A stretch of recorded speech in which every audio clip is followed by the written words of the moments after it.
안녕하십니까. 오늘 발표를 하게 된 수준대학교 정성훈입니다.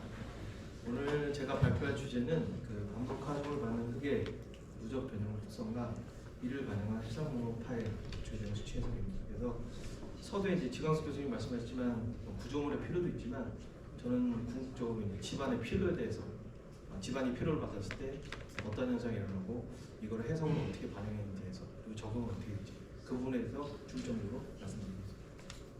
먼저 이제 발표 전에 좀 재미난 연구가 있어서 그 연구가 뭐냐면 에너지랑 우리 에너지 소비량과 우리 삶이 이제 어떤 관계인지 있는지에 대해서 그 2014년에 이제 저희 지도 교수님이 퍼블리시한 논문이 있어서 그거 좀 간략하게 좀 소개드리면 재밌을 것 같아서 좀 설명드리겠습니다.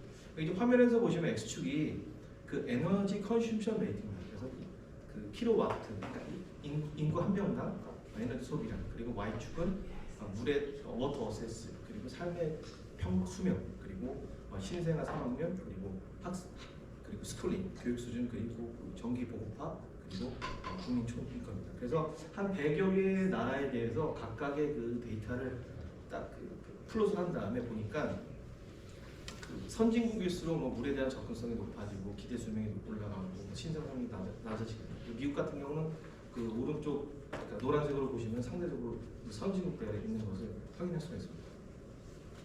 그래서 앞에 있는 데이터를 가지고 이제 전체 에너지 컨슘션 레이트, 그래서 파퓰레이션을 가지고 곱한 다음에, 그리고 두 번째는 이제 그 앞에 있는 삶의 우리 그 인덱스와 연관된 그 지수들을 그 기존에 이제 1970년대부터 1980년대부터 2014년까지 있는 데이터를 가지고 각 그 앞에 있는 그 Y축인 데이터를 좀 회귀 분석을 해가지고 모델을 만든 다음에 글로벌 퀄리티 오브 라이프를 가지고 인덱스를 만들어서 한 결과 추후에 이제 우리가 미래를 보게 되면 한 2040년 정도에 이제 에너지 소비량은 한 25.5 테라바트, 그리고 우리의 삶은 한 6.3 정도 증가가 됩니다. 그래서 여기서 이제 공적으로 한 얘기는 우리가 이제 인구도 뭐 증가하지만 앞으로는 우리가 이제 더 나은 삶을 추구하기 위해서는 그 에너지 소비량도 그만큼 증가하게 된다는 결론을 보여주고 있습니다. 그래서 이제 저희 이제 에너지 소스에 대한 이제 현재 상황을 보면은 이 화석 연료가 뭐 이제 나라마다 좀 다르겠지만 대부분 미국 같은 경우는 한 85% 이상을 차지하고 있습니다. 그래서 아시는 것처럼 이게 그 화석 연료가 많다 보니까 지구 온난화 같은 좀 환경적인 문제가 있습니다. 그래서 따라서 저는 이제 좀 그 지구를 좀 보호하는 차원에서 재생에너지를 좀 더 다양화하고, 그리고 에너지 저장 공간 시설을 좀 확보하는 그런 식으로 좀 에너지 정책을 좀 저희가 세워야 될 필요가 있다고 생각됩니다. 자, 다음 이제 오늘 발표에 대한 좀 그 연구 목적 배경에 대해서 말씀드리겠습니다. 저희 그 풍력 구조물은 그 풍력과 그리고 파랑에 의해서 구조물 수명 기간 동안에 지속적으로 반복 하중을 발생합니다. 그래서 이러한 그 반복 하중이 구조물 하부에 있는 기초에 전달됐을 때 기초와 그리고 주변 흙에서 지속적으로 발생되는 그 누적 변형률로 인해서 기초물의 안정성, 즉 저희가 처음에 설계했던 지지력에 영향을 주고, 그리고 추가적인 침하를 발생하게 됩니다. 그래서 저희가 이제 설계 단계에서 여기 보시면 이제 기존의 그 상용 프로그램을 썼었을 때 이제 문제점이 그 응력과 변형률의 이제 그 관계인 그 구성 방정식에 이 누적된 변형률을 더 저희가 실질적으로 고려를 하지 못하고 있습니다. 그래서 이로 인해서 실제로 저희가 반복 하중을 가해도 실제 그 응력 그 증분량을 실제로 정확하게 계산할 수가 없습니다. 그래서 따라서 여기 그 구성 방정식에 이런 누적된 소동 변형률을 고려해가지고 저희가 수치 해석을 새로 개발해야 될 필요성이 있습니다. 그래서 오늘 발표는 이제 첫 번째로 이제 흙이 그럼 지속적으로 반복 하중을 받았을 때 나타나는 거동 특성, 그리고 누적 변형률 함수, 그리고 이러한 특성을 반영한 수치 해석 모듈 개발과, 그리고 옵션 파운데이션의 적용입니다. 그래서 오늘 발표 내용은 이제 총 4개의 그 외국 논문을 좀 써머리한 거라서 좀 시간 관계상 좀 한축적인 내용이 많습니다. 그래서 오늘 저녁 시간도 있고 추후에 이제 뭐 여러 가지 이벤트들이 있으니까 그때 부족한 부분을 제가 성심껏 설명하도록 하겠습니다. 자, 처음 이제 그 그래프는요, 그 흙이 이제 3축 배수 조건에서 반복 하중을 받았을 때 흙이 역학적 거동 특성을 여기 그 구속 압력과 그리고 축차 압력 그리고 강빛 공간에서 계략적으로 좀 도시했습니다. 그래서 처음에 이제 등방압을 가하고 배수시킨 다음에 여기 Q 에버리지와 P 에버리지로 정의되는 델타 Q까지 저희 하중을 가한 다음에 그 위에 첫 번째 사이클을 가하게 되면, 만약에 첫 번째 사이클을 저희가 가했었을 때 어떤 그 탄성 한계점 이내 변이가 발생하게 되면 이 그 삼축 시험은 그냥 탄성 상태로 남아있게 됩니다. 근데 흙은 원래 선천적으로 비탄성이기 때문에 이런 경우가 없습니다. 그래서 저희가 첫 번째 하중을 이렇게 하중을 가한 다음에 발생되는 변형률이 최적과 그리고 전단 변형률이 발생됩니다. 그래서 첫 번째 하중을 가한 이후에 화면 아래쪽에 보시는 그 구속 압력과 그리고 강극비 근원에서 보게 되면 처음에 강극비가 감소하지만 그 이후에 하중이 지속적으로 반복적으로 가해진 다음에 그 강극비 감소는 점차적으로 줄어들고 그리고 궁극적으로 수학적인 한계점 그리고 물리적인 한계점인 터미널 보이드 레이쇼 또는 터미널 덴서티라는 그 한계점에 도달하게 됩니다.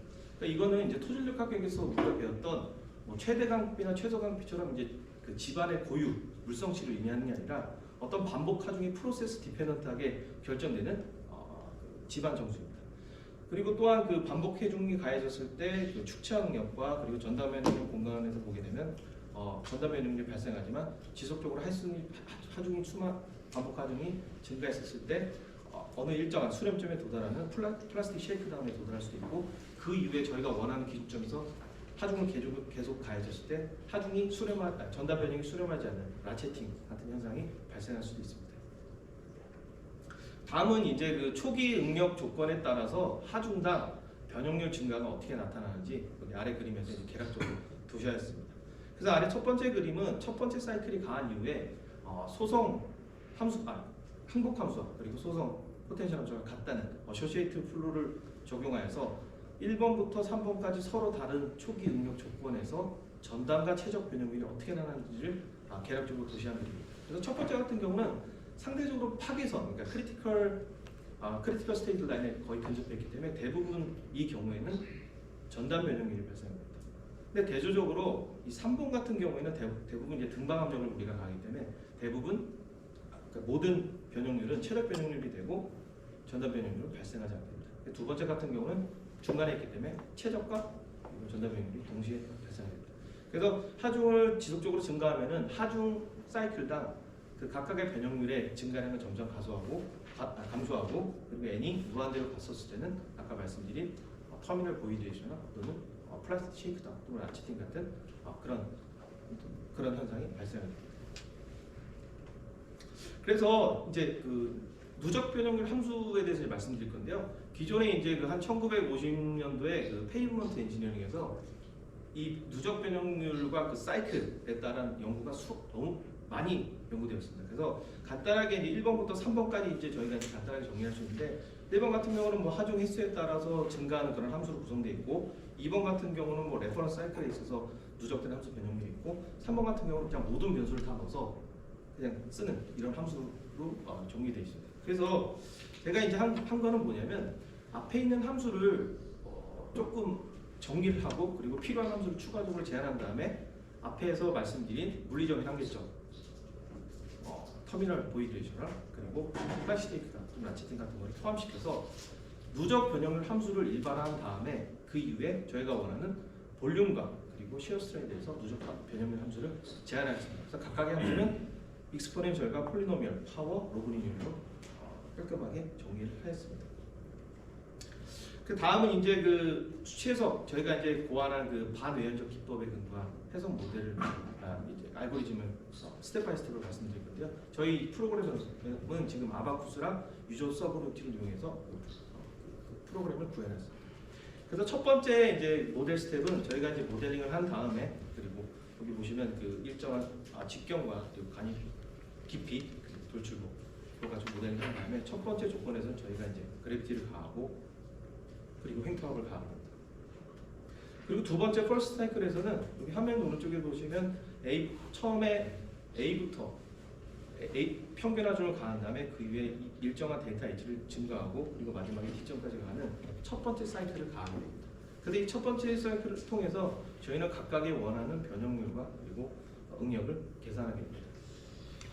그리고 이제 세 번째 파트는 저희가 일정한 스텝 n만큼 증가시켰을 때 앞에서 말씀드린 그 폴리노미얼 타입의 함수를 가지고 볼륨메트릭 스트레인과 슈어 스트레인의 각각의 증분량을 구하고 그리고 앞에서 말씀드린 그 응력에 관한 그 값을 가지고 변형률 증분 텐서를 계산하게 됩니다.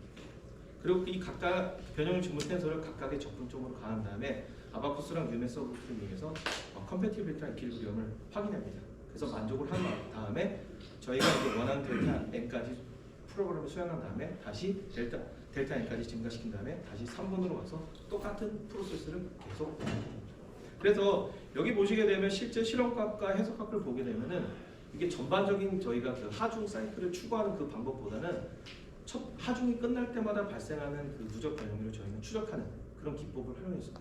그 이유는 뭐냐면 이게 모든 사이클을 다 추적하게 되면 나중에 가서 이게 그 수체적의 이제 고유적인 문제, 그러니까 수체적상의 에러가 누적돼서 나중에 이게 10의 8승 정도 사이클이 됐었을 때 이게 과연 우리가 물리적으로 발생한 변형률이지 아니면 에러가 누적돼서 발생한 변형률을 구분할 수가 없습니다. 그래서 저희는 이런 반유연적인 기법을 적용했습니다.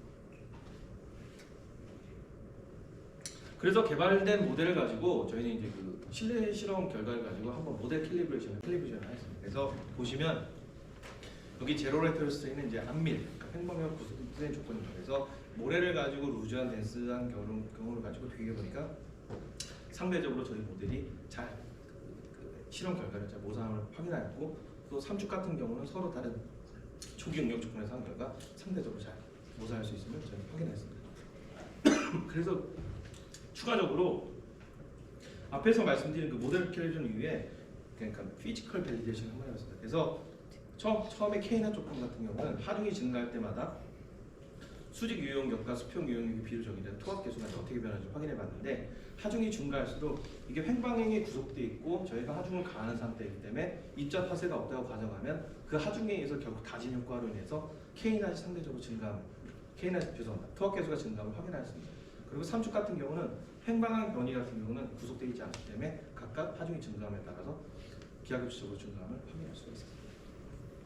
그래서 저희는 이제 그 모디파이드 캔클레이 모델을 썼는데요. 이거를 쓴 이유는 캔클레이 모델 자체가 좀 전반적으로 100%는 아니지만 흙의 고유 특성인 유용력에 따라서 강성과 강도가 변하는 특성이 있기 때문에 저희는 모디파이드 캔클레이 모델을 사용했습니다. 그래서 저희가 쓴 프로퍼티 감각고 그리고 파일 같은 경우는 이제 그 모노 파일의 매개 변수 해석은 직경과 그리고 근익비, 그리고 돌출 깊이를 바꿔가면서 했습니다. 그리고 흙과 파일의 그 마찰 계수는 원래 이게 반복 하중을 가면서 이 마찰이 바뀌지만 그것까지 고려하면 좀 문제점이 있기 때문에 이 마찰은 프릭션 코에피션트는 0.1 고정했습니다.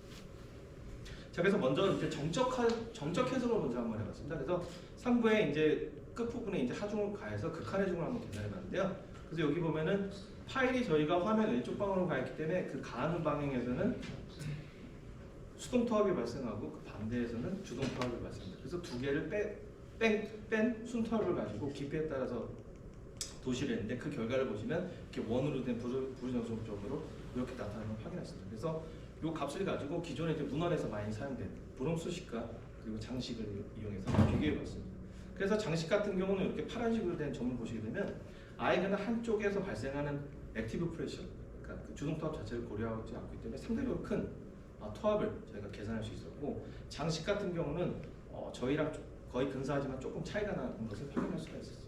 그래서 오른쪽도 마찬가지로 근익 깊이가 좀 컸을 때도 비교해보면 앞에서 말씀드린 경우와 마찬가지 결과가 나타나는 확인할 수가 있었어요. 자, 그래서 여기는 이제 그 정적 하중에서 이제 서머리 플롯입니다. 그래서 서머리 플롯은 뭐였냐면요, 돌출부 길이 h와 그리고 근익 깊이의 b로 정의되는 노멀라이즈 파일 랭스를 가지고 저희 그 아까 스태틱 로디에서 봤던 횡방향 극한 하중에 대해서 한번 도시해봤습니다. 그래서 보시면 h/l이 작을수록 그 값은 커지고 그리고 같은 직경에 있어서 근익 깊이가 커질수록 그리고 화면 왼쪽에서 오른쪽으로 가서 직경이 커질수록 극한 횡방향 지점이 크게 나타남을 확인할 수가 있었습니다.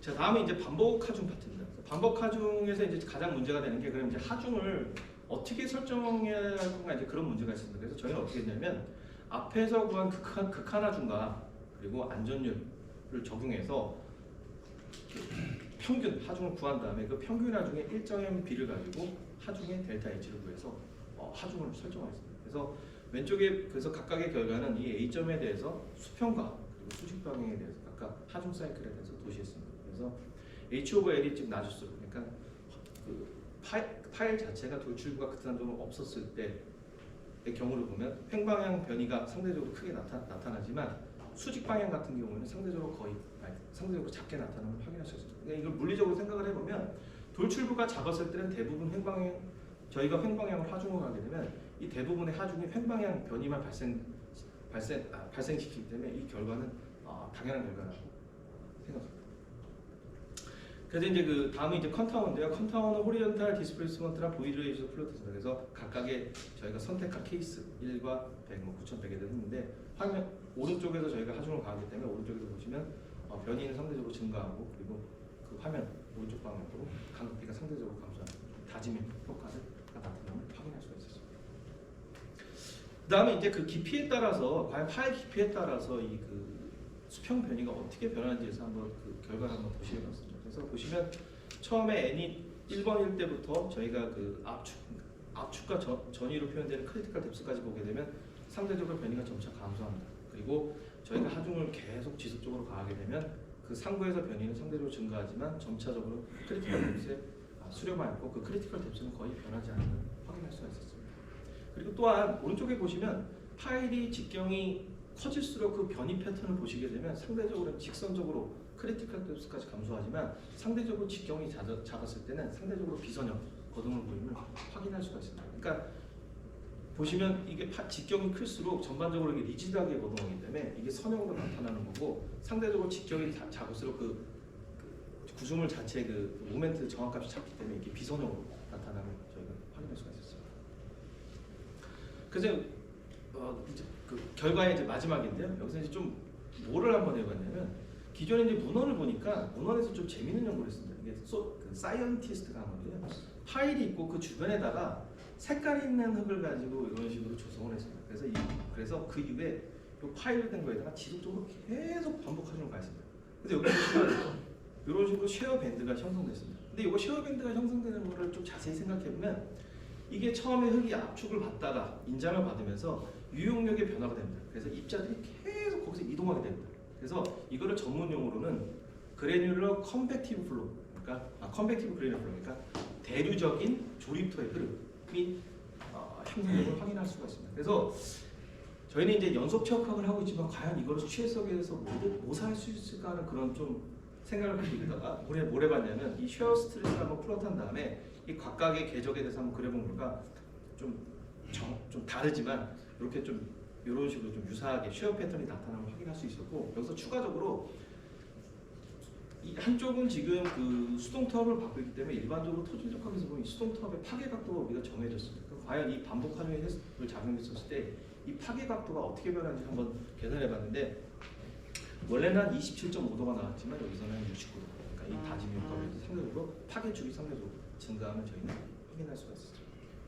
그래서 이제 저희가 이제 오늘 발표는 여기까지인데 저희가 이제 좀 지금 좀 열정적으로 계속 하고 있는 연구가 저희는 지금 이 파일 하단부에 약간 그 돌출부를 조금 만들어서 저희는 좀 지금 연구를 수행하고 있습니다. 그래서 이 파일을 좀 한번 생각을 해보시면 파일이 삼각형이 저렇게 됐지만 저희는 이거를 관입했을 때 상대적으로 쉽고 인발했을 때 어느 정도 저항을 확보하게 됩니다. 그래서 이걸 이제 외국에서는 뭐 뱀 비닐에서 영감을 받은 바이오 인스파이어드 오프쇼 파운데이션이라고 지금 연구하고 있는데 저희도 지금 이쪽으로 하고 있습니다. 그래서 요거에 처음에 저희가 이제 연구를 하고 있는 부분은 요 경계면과 그리고 흙 사이에 마찰 고동을 파악하기 위해서 거의 전 세계 최초로 이 반복 하중을 받는 직접 전단 시험기를 개발해가지고 요 관련해서 좀 몇 편의 논문을 좀 나름 아름답다고 생각하는 논문을 좀 게재했습니다. 그래서 요거를 하고 있고 또한 이 파일의 지금 관입과 인발에 대한 이 반복적인 특성에 대해서 관입 저항력이 어떻게 변하는지에 대해서 연구를 하고 있습니다. 그래서 그 수채석 같은 경우도 오른쪽에 보시면 지금 모듈을 만들어서 좀 반복적으로 수행하고 있고 하고 있습니다. 그리고 요거는 추후에 이제 흙 주변에서 과연 그 강비를 저희가 랜덤 필드를 놨었을 때 과연 이게 다짐으로 인해서 결국 흙이 이제 균질화되는 과정이 어떻게 되는지를 좀 스토캐스틱 관점에서 보려고 좀 저희가 연구를 수행하고 있습니다. 이로써 발표를 마치겠습니다.